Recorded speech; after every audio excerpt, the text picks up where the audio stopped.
কালকে অভিযান পরিচালনা করে ৩৬৩টি মোবাইল উদ্ধার করেছি। সেখান থেকে আমরা 2জন চাইনিজ নাগরিককে গ্রেপ্তার করি। কিছু বিদেশি নাগরিক অবৈধভাবে নিয়ে আসা মোবাইল সংরক্ষণ করে স্থানীয় বাজারে বিক্রি করা ব্যবস্থা নিচ্ছে।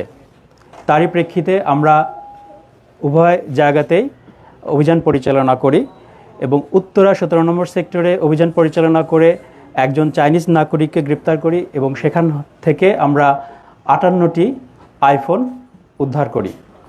পরবর্তীতে আমরা খিলক্ষেত থানাধীন নিকুঞ্জ 1 এলাকার একটি বাসায় অভিযান পরিচালনা করি।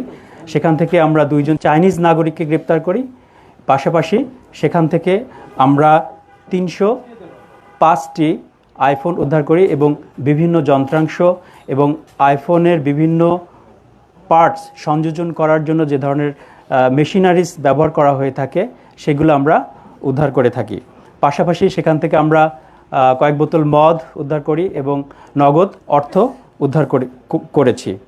আমরা তাদেরকে প্রাথমিকভাবে জিজ্ঞাসাবাদ করি এবং এই জিজ্ঞাসাবাদের মাধ্যমে জানতে পারি যে স্থানীয় কিছু এখানকার যারা মোবাইল ব্যবসায়ী তারাও এই ঘটনার সাথে যুক্ত রয়েছে বা এই ব্যবসার সাথে যুক্ত রয়েছে। তাদের কয়েকজনের নাম আমরা পেয়েছি। আমরা তদন্তের স্বার্থে এখনই আমরা এই নামগুলো প্রকাশ করছি না, পরবর্তীতে তদন্ত শেষে আমরা এই নামগুলো আপনারা জানতে পারবেন।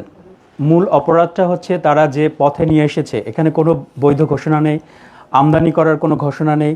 তারা বিদেশ থেকেই এই আইফোনের পার্টসগুলো আলাদা করে এবং তারা বিভিন্ন বিমানের মাধ্যমে তারা এখানে পাঠায় এবং এখানে একটা তারা ল্যাব তৈরি করেছে, সেই ল্যাবে তারা সংযোজন করে কোনো ধরনের কোনো অনুমতি ছাড়া সেগুলো তারা স্থানীয় বাজারে বিক্রি করার প্রচেষ্টা চালায়। আমরা প্রাথমিকভাবে তাদের সাথে কথা বলেছি। তারা যেহেতু চাইনিজ ভাষায় কথা বলে, তাদের সাথে কথা বলাটা একটু সমস্যা। আমরা চেষ্টা করছি তদন্ত করে তাদের সাথে কথা বলে পরবর্তীতে আমরা তাদেরকে আবার জিজ্ঞাসাবাদের জন্য নিয়ে আসব আদালত থেকে। তারপরে আমরা জানতে পারবো যে আসলে এর পেছনে বাংলাদেশি কারা জড়িত রয়েছে। প্রাথমিকভাবে আমরা 2-1 জনের নাম পেয়েছি, সেগুলো নিয়ে আমরা কাজ করছি। পরবর্তীতে আমরা আসলে জানাতে পারবো বিষয়টি।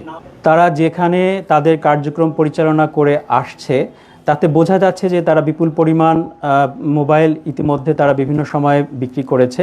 কালকে অভিযান পরিচালনা করে 363টি মোবাইল উদ্ধার করেছি, পাশাপাশি আরও কিছু অ্যাক্সেসরিজ উদ্ধার করেছি। তাতে বোঝা যায় যে এটি এই পরিমাণটা একটু বোঝা যায়। আসলে এখন নিশ্চিত করে এভাবে বলা যাচ্ছে না যে গত 1.5 বছরে কত সংখ্যক করেছে, তো বোঝা যাচ্ছে যে এটা বিপুল সংখ্যকই হওয়ার কথা।